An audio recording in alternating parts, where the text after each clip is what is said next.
Hi, my name is Madeline and welcome to Madeline Made.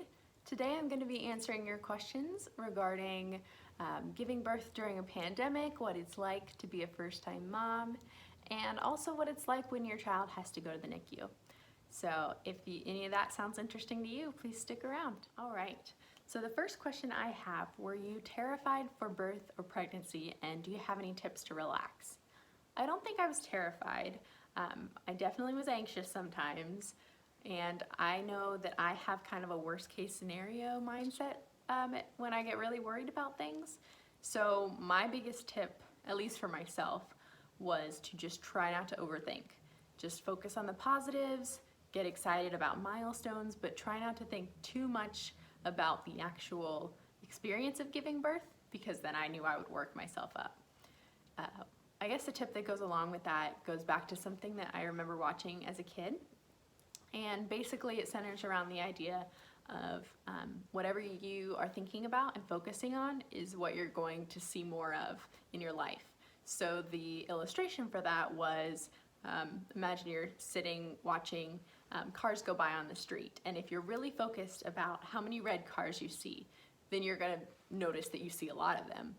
That doesn't necessarily mean there were more of them than other colors of cars, but if that's the one that you're singling out, that's what you're gonna notice. So the same thing can go for your pregnancy and your birth experience.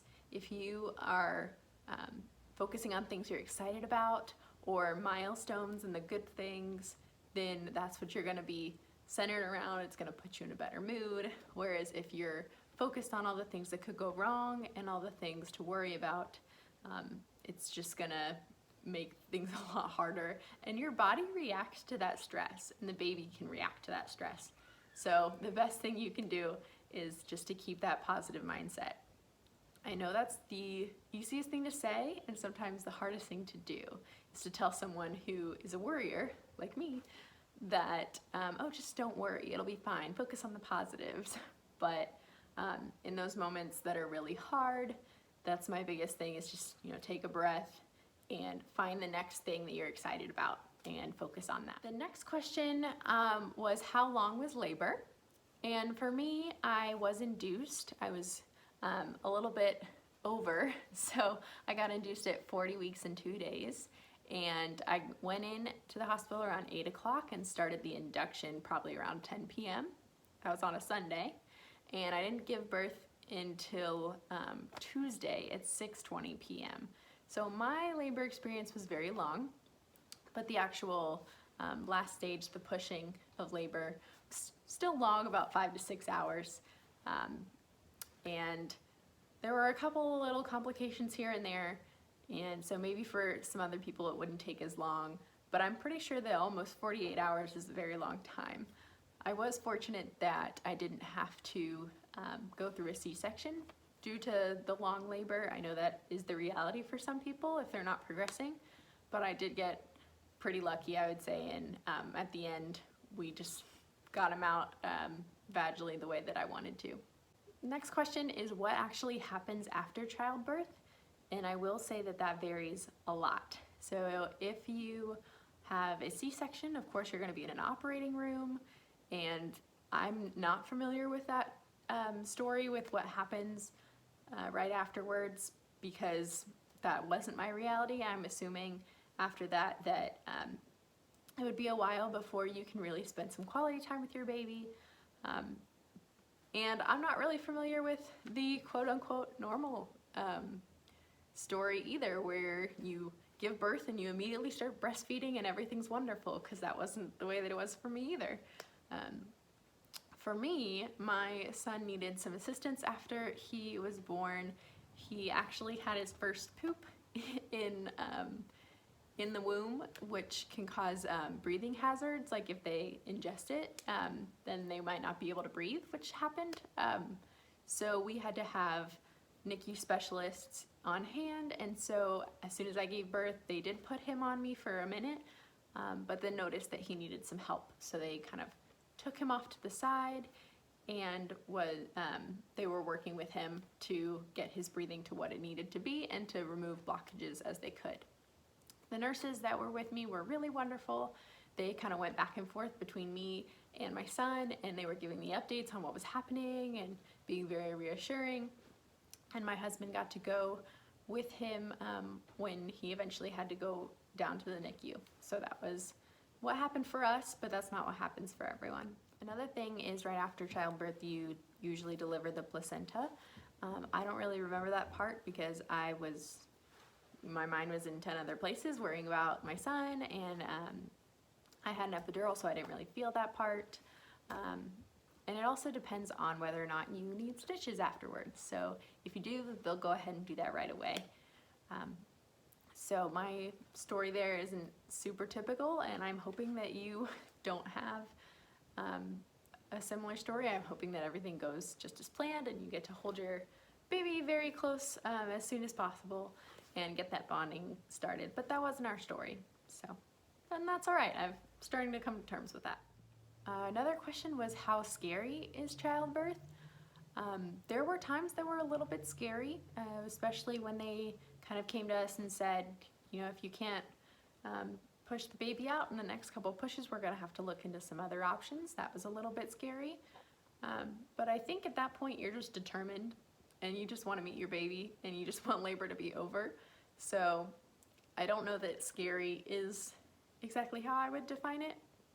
Now, if you ask my husband, he'd probably say it was pretty scary, but to actually go through it, your body knows what to do, and the nurses and doctors have seen it a billion times. So having people that know what's going on from the outside that can coach you through everything makes it a lot less scary. So I would say it's not that scary. Don't fret. But if something comes up that wasn't in your plan, just breathe and relax, because it happens to a lot of people, and you'll be able to make the decision that's best for you and your family. All right, so I have a couple questions related to giving birth during a pandemic. That's another thing, is I don't really know the difference between giving birth in a pandemic versus when there's not a pandemic. So I'll give you my best observations. First question is, did you give birth in a mask? And the answer is no, I did not have to give birth in a mask, which was great. Pretty much after I got on in the bed and everything started going, I got hooked up to the IVs and everything, I just took my mask off and they didn't tell me to put it back on. I'm assuming that most places will not make you labor in a mask. I did have to get COVID tested and I was negative, so my experience may have been different if I was positive, but I was really happy that I was negative. That was something I was a little bit worried about. My husband did have to wear a mask when there were other people in the room, so that is something, if your support person is with you, they might have to wear a mask the whole time, or a majority of the time, so just something to keep in mind. Another question related to the pandemic is, do I think I got better or worse care because of COVID-19 and everything that was going on? And I will say I didn't notice anything that made me concerned or made me think, man, I wish they would have done this differently because of something pandemic related. I guess the only thing I could think of is the masks. It's a little bit inconvenient, of course, everyone knows that, but necessary.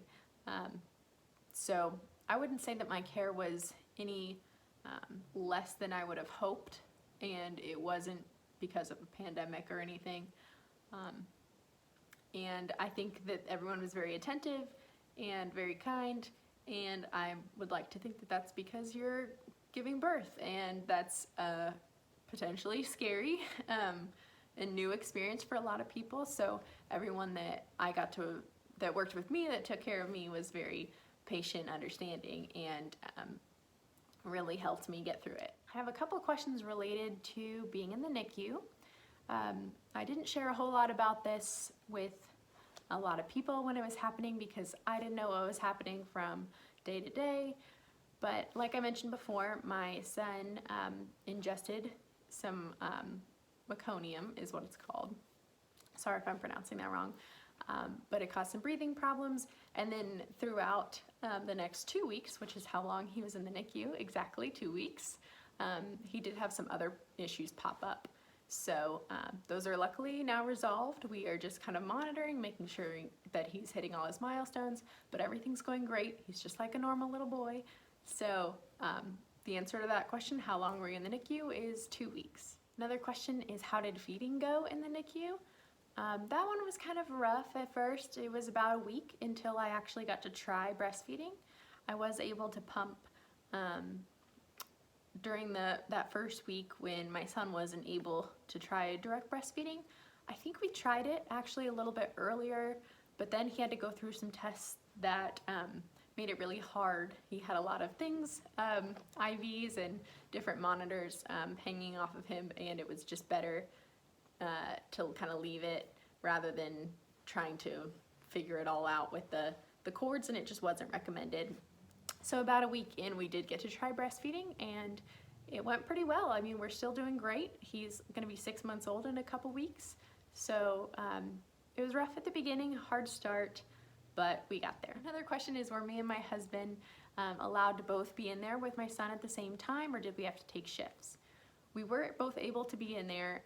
I know that when my little brother, who is now 6, when he was young, he was in the NICU for a couple months.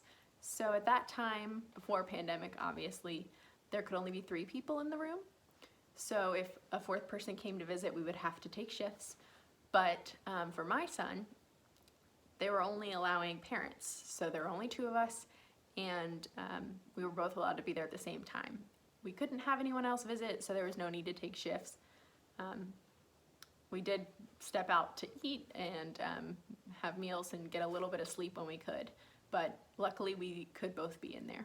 And the last question, what are you most looking forward to doing with your son when the restrictions lift? Yeah, so that's definitely a pandemic related question, sorry. But I'm really looking forward to taking him to the zoo and all of those kind of fun outings that little babies might enjoy. He won't know what's going on, but he'll be able to see all the colors and shapes and everything. And as we start learning about animals and stuff, the zoo will be a really fun trip. So I'm really looking forward to that. In the meantime, we do take lots of walks and take him on a couple outings here and there, and of course to Grandma and Grandpa's house. But I'm really excited for things to kind of go back to normal and all the places that we can introduce him to. Thank you so much for all of these questions. I loved answering them for you. I'd love to answer more. If there's anything else that you're curious about, please let me know. I would love to do a part 2. If you would like me to go through my entire birth story, I can definitely do that. Let me know. But I just appreciate all the questions and all of you following along with me. Thank you so much. See you in the next one.